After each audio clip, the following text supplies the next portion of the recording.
സർക്കാരിൻ്റെ കഴിഞ്ഞ 5 വർഷക്കാലത്തിനിടയിൽ അംഗബലത്തിൻ്റെ അടിസ്ഥാനത്തിലല്ല, നിലപാടുകളുടെ അടിസ്ഥാനത്തിൽ രാജ്യത്തെ ഏറ്റവും പ്രധാനപ്പെട്ട പ്രതിപക്ഷം ഇടതുപക്ഷ പാർട്ടികളായിരുന്നു. ഇടതുപക്ഷ പാർട്ടികളുടെ എല്ലാ പോരാട്ടങ്ങൾക്കും നേതൃത്വം നൽകിയിരുന്നത് CPM-ന്റെ ജനറൽ സെക്രട്ടറിയായ സീതാറാം യെച്ചൂരിയാണ്. സീതാറാം യെച്ചൂരി തിരക്കേറിയ പ്രചാരണ പ്രവർത്തനങ്ങളാണ്. അതിനിടയിൽ കൈരളി ന്യൂസുമായി സംസാരിക്കാൻ തയ്യാറായിരിക്കുന്നു. Yechury, welcome. Thank you. At the very outset, it's very clear that this election result would be very, very decisive. In 1977, you had a major role. In 1989, you had a major role. In 1996, you had a major role. In 2004, you had a major role. Then, what will be your role in 2024? Well, you're seeing it. We have been at one level, at the All India level, our effort to bring all the secular democratic forces together have yielded some results with the India bloc emerging, and state level, which we have always maintained, that the electoral understandings can only happen at the state level, and on the basis of that understanding at the state level, many states, these understandings have emerged, and they are very good understandings that have established in states like Tamil Nadu, in Maharashtra, in Bihar, in states like this. In many other states, arrangements have been arrived at between individual parties of the India bloc. So, in all, it is moving in a correct direction, and we think the results should be very positive. During the time of this Ayodhya consecration, BJP was overconfident. They are speaking about 400 plus. While these election dates are announced, they are little bit, yes, we got absolute majority. Now, I think that they're really worried. What's happened between these very few days? Well, they had thought that with the temple construction, with the implementation of most of the Hindutva agenda, the core issues, Article 370 abrogation they have done, Ayodhya temple construction they have done, uniform civil code that they are going to. These are the three main issues of theirs. Uniform civil code, their state governments are enacting. Whether they are sustainable legally or not, that has to be seen. But they are enacting. So they thought that with their agenda being fulfilled, that people have accepted their supremacy. So they will give them 400 plus. But when it actually came down to the ground realities, then the realization started dawning that for the bulk of Indians, the 10 years of Modi rule has been an increase in misery. And there is great disenchantment with the Modi rule. So leave alone 400, whether they will be able to even retain what they have today, that became a doubt.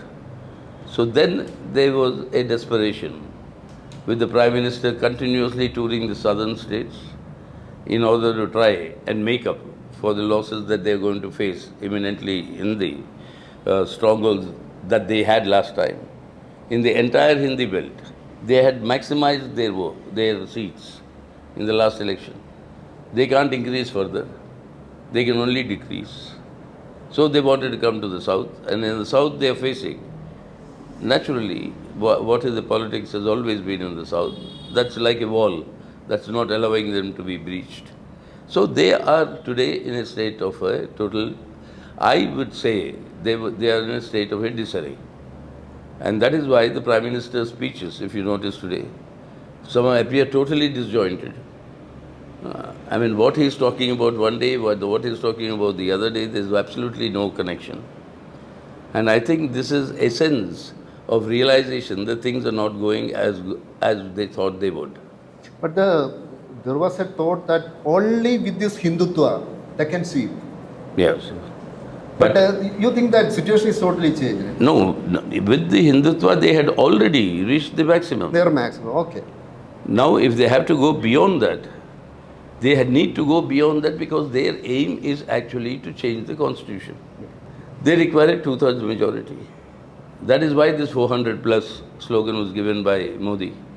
Now, if that is not happening, then there is going to be, and if there is an erosion in the northern states, that Hindutva, the influence, if there is an erosion there, then they are in very deep trouble.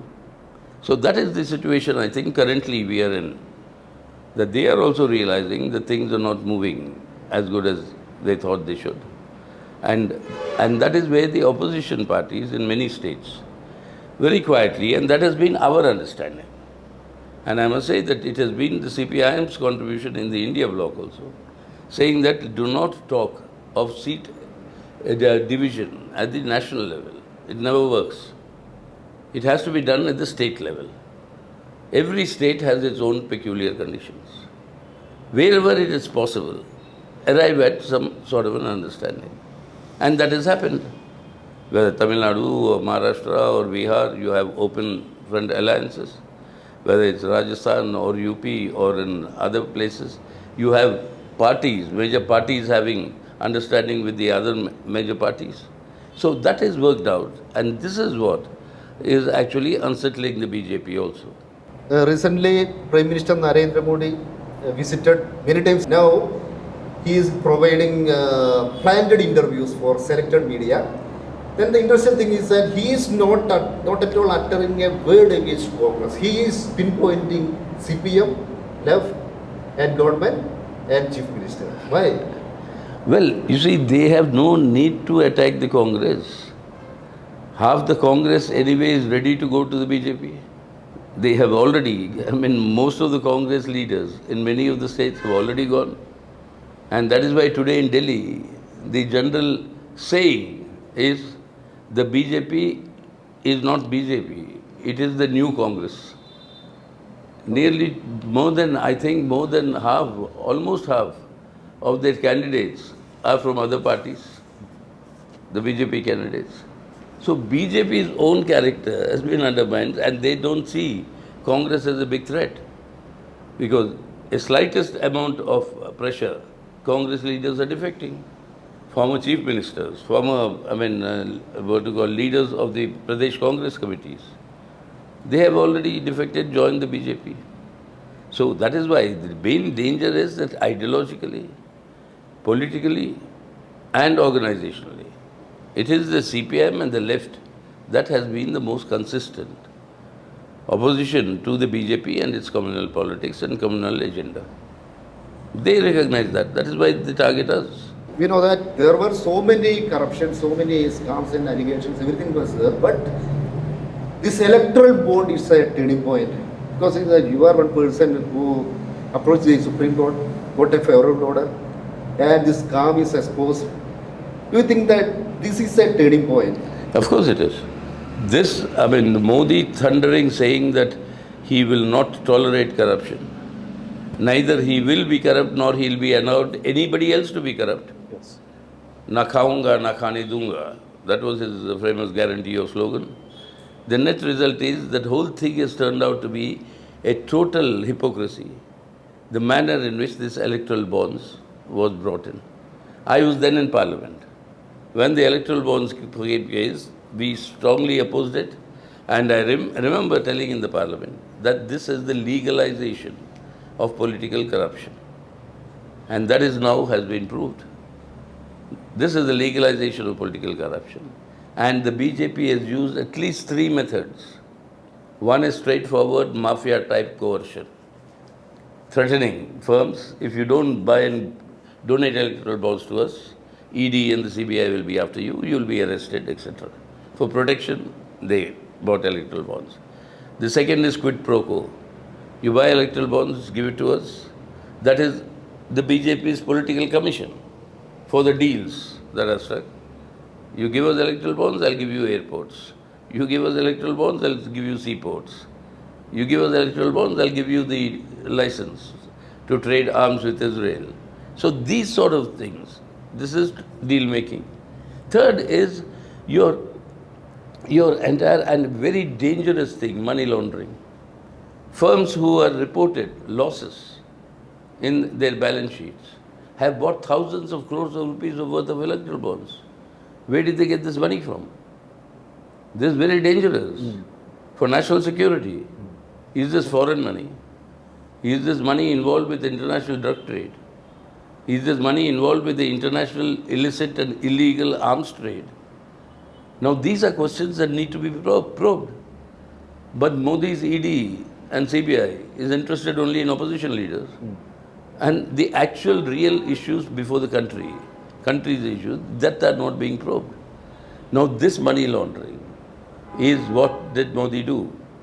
Gave a route for black money holders to convert their money into white. So loss-making firms buying thousands of crores of electoral bonds means conversion of their black money into white money through this electoral bond process. So this is the worst corruption in independent India that we have ever seen.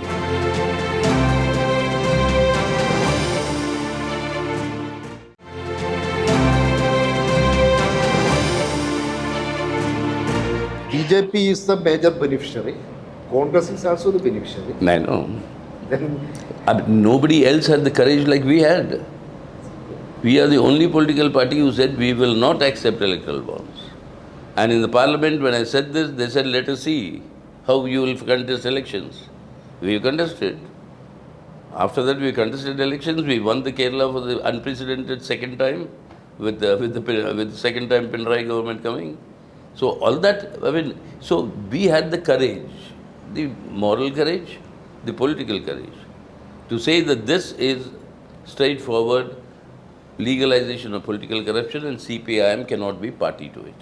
The other parties did not have that courage. okay, the thing is that the DLF has sold 170 crores as electoral bond to BJP and Robert Vadra was exonerated. We all expect that Rahul Gandhi may conduct a press conference. Last 3-4 days he was here. He was not ready to address the media. Priyanka Gandhi was here, but everybody expect that what she is going to explain about this DLFT. So, Priyanka Gandhi, everybody expect that there may be some explanation from her say. She was keeping mum. Then what's the message this Congress is giving? That is, they'll have to answer. I'm surprised why they are not holding a press conference. Yeah. Why are they not having one? In Delhi, Modi is not at all addressing media. Here also, Rahul Gandhi is not ready to address media. But we every day in my last 1 week, at every place that I had visited, there was a press conference. Okay. And the press was asking everything. I know. So we are open and we are transparent. Few days ago, there was a great rally at Ramlina Maidan in Delhi. The leaders of various opposition parties, around 30 leaders were there. You were there and Rahul Gandhi was there. Rahul Gandhi was very vehemently criticizing Modi. The same Rahul Gandhi coming to Kerala and asking why Pinarayi Vijayan is not at all asking. That's what I find it very strange, honestly. Because we have all condemned the arrests of Kejriwal and Hemant Soren unequivocally. The CPIM and the Kerala Chief Minister very strongly condemned the manner in which Rahul Gandhi was suspended from the Lok Sabha. And he said that this is pure political vindictiveness. We condemned when the Congress bank accounts were frozen. We condemned all that because we see these as attacks on the legitimate democratic rights of political parties and individuals. Now, we don't distinguish which party this has happened to. And let me be very clear, when there was talk that the Mamata government in Bengal should be dismissed and president rule should come, despite our very strong opposition to the TMC, CPIM was the first party to come out and say that that will be wrong and we totally condemn it and we oppose it. You cannot dismiss an elected, the state government on flimsy charges of your political opposition. So we take our position not in respect of which is the party and what is the party, who is the individual. We take our position on the respect of issues. That is why for us, individuals are not important. The issues are important. The programs and policies and issues, that is important.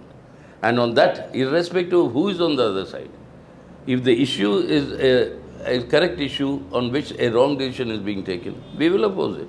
Okay, but the real question is, of course, during last 10 years, we are frequently seeing that attack against minorities. Here, especially in front of the Kerala voters, one of the biggest questions is that who is capable to protect these minorities, either left parties or Congress? This is the Congress leaders are saying that we are a larger party. We had a great history.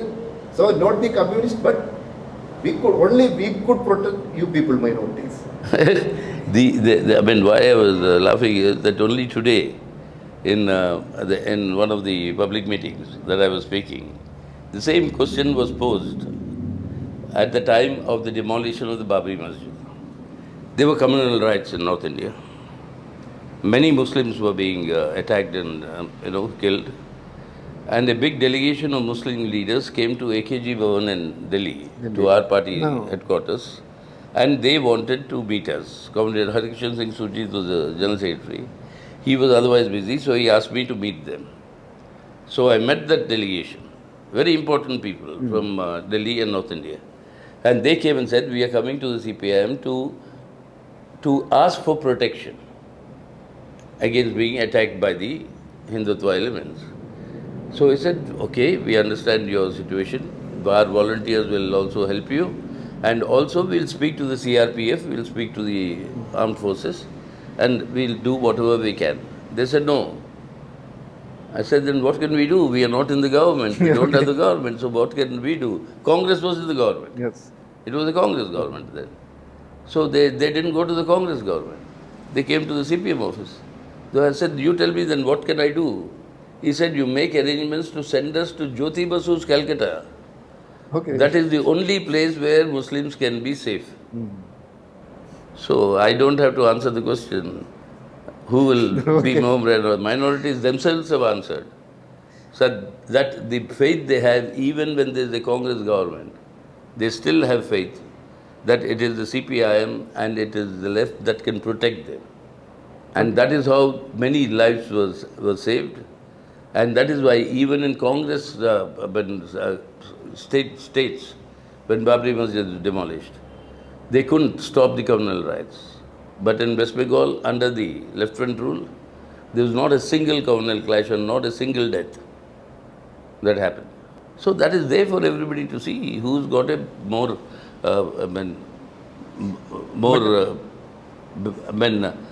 impeccable record of protection of the But I think minorities. this is for the first time in the history of India, the flag of Indian Union Muslim League is being banned, not by BJP, but by Congress. You know that there was a... I heard, I find it very strange. They are very important partners of the UDF.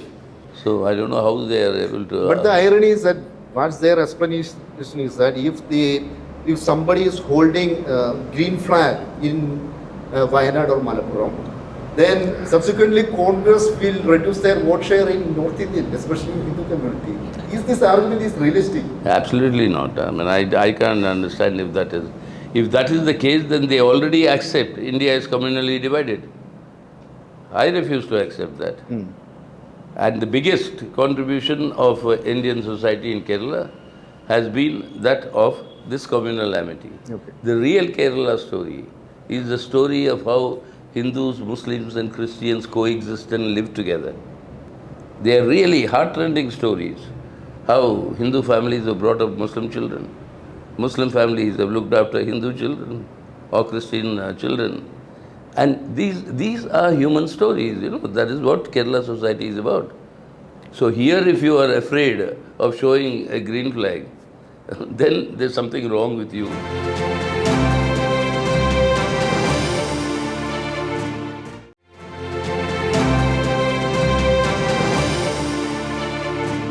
This is the first time in Rajasthan Congress party is supporting a CPA candidate. And simultaneously in Bihar also, Congress is contesting the lowest number of seats, only 9 seats. At the same time, they are supporting 5 left candidates. Yes. What's the reality? Whether are they willing to understand, fulfill the real strength of that party? That is the ground reality. You see, they are being also forced by the ground reality to accept the fact that when these parties, the left particularly, when they are willing to compromise their positions in order to save India today from the communal forces. Compromise in the sense we do not rigidly stick to our position, not that we compromise, but we are ready to accommodate in order to save India today. In that situation, if the Congress does not respond, the ground reality is Congress is getting alienated. So they realize that they'll have to do this, and that's why in Rajasthan, Bihar, and in many other places like in Andhra Pradesh now, There's an understanding with the Congress. In It should have Bengal. never happened Okay. in Bengal, in Tripura, whatever be the situation. But you're right. I mean, this is the ground reality forcing the Congress to accept that this is what India requires. Okay. Then you know that in Bilkis Banu case and in electoral bond case and issues with regarding to federalism. When? Federalism related issues, you know it better than me. And farmers agitation. In each and every issue, each and every core issues, we know that absolute leadership of the left parties. Definitely. But the real issues that do you think this kind of involvement, this kind of agitation is going to convert as votes and seats? Basically, this is a democratic country. Ultimately, you have to win. That is why. That depends on 2-3 factors. One is, till now, BJP succeeded in diverting all these issues that you mentioned and promoting and putting forward as the primary issue communal polarization. Hindus are in danger. Protect Hindus. And only Modi can protect Hindus. So all the other issues, they managed to push it into the background. But this time they are not succeeding. People have seen enough in the last 10 years. Their lives have become miserable. Unemployment is at the highest. The price rises continues of all the food grains particularly. Real wages are stagnating. Household savings have fallen to a historic low. Household borrowings have reached a historical ceiling. That means households are surviving by borrowing. That cannot last for long. So desperation is coming. They all want this situation to change. That's why this polarization of Modi is not working. And that is where the importance of the left emerges much stronger. What's your expectation in Kerala and what's your message to voters in Kerala? My message to the voters in Kerala is very simple. India, secular democratic India today faces a existential threat. These elections, the outcome will determine whether we are able to safeguard secular democratic character of Indian Republic, our constitution and democracy, or allow this Indian Republic to be converted into a rabidly intolerant, authoritarian, fascistic regime. If you want to stop that, today it is absolutely essential that all secular democratic forces unite. That is their patriotic duty, and the left is strengthened. It is the strength of the left that will prevent the vacillation of the other secular parties who sometimes under pressure vacillate. Saffronization cannot be combated by what we call pale saffron. Hindutva cannot be combated by soft Hindutva. That will only add to Hindutva's strength. But when parties, including Congress party, that practice this, when they vacillate, in order to check them, you require a strong left. You require a strong left for pro-people policies, like it happened in 2004. And that strong left, the Kerala is the one that has to take the lead. It has been taking the lead from 1957, showing the way to India, that saying, yes, you can have a communist government. 2004, by giving LDF 18 out of the 20 Lok Sabha seats in 2004. And this time my appeal is likewise, strengthen the LDF and strengthen the left. Stronger the left in the parliament, the stronger the secular democratic government, the stronger will be the pressure for pro-people policies. That is my appeal to the Kerala electorate. They have a very big role to play. You have shown the way historically from 57. Okay. Now show the way again. Then how many seats? I think Well, that you could. we are in the field. The election is a political war. We have entered the war. When we enter the war, we enter to win. No commander will say that I'll win these battles, I'll lose these battles. I cannot. I enter the war to win the war. So I want to win the war. I mean, wherever I'm fighting, I want to win.